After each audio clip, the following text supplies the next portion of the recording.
بسم الله الرحمن الرحيم. قل أوحي إلي أنه استمع نفر من الجن فقالوا إنا سمعنا قرآنا عجبا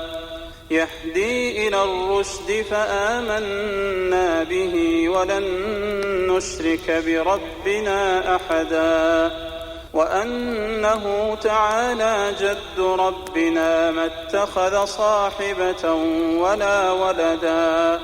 وأنه كان يقول سفيهنا على الله شططا وأنا ظننا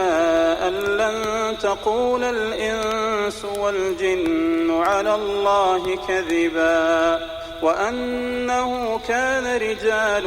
من الإنس يعوذون برجال من الجن فزادوهم رهقا وأنهم ظنوا كما ظننتم أن لن يبعث الله أحدا وأنا لمسنا السماء فوجدناها ملئت حرسا شديدا وشهبا وأنا كنا نقعد منها مقاعد للسمع فمن يستمع الآن يجد له شهابا رصدا وأنا لا ندري أشر أريد بمن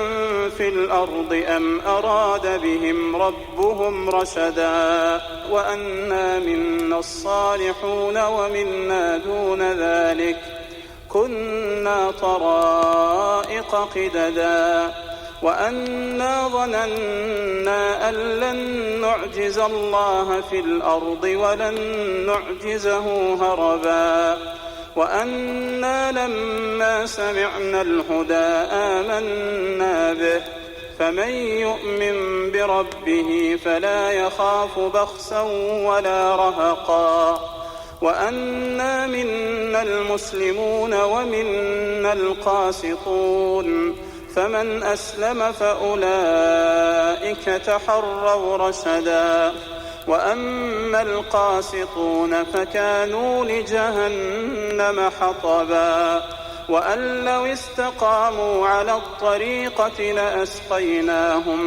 ماء غدقا لنفتنهم فيه ومن يعرض عن ذكر ربه يسلكه عذابا صعدا وأن المساجد لله فلا تدعوا مع الله أحدا وأنه لما قام عبد الله يدعوه كادوا يكونون عليه لبدا قل إنما أدعو ربي ولا أشرك به أحدا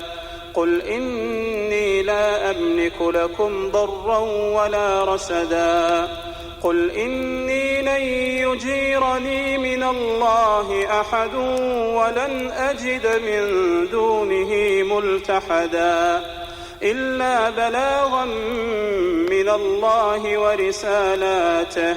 ومن يعص الله ورسوله فإن له نار جهنم خالدين فيها أبدا حتى إذا رأوا ما يوعدون فسيعلمون من أضعف ناصرا وأقل عددا قل إن أدري أقريب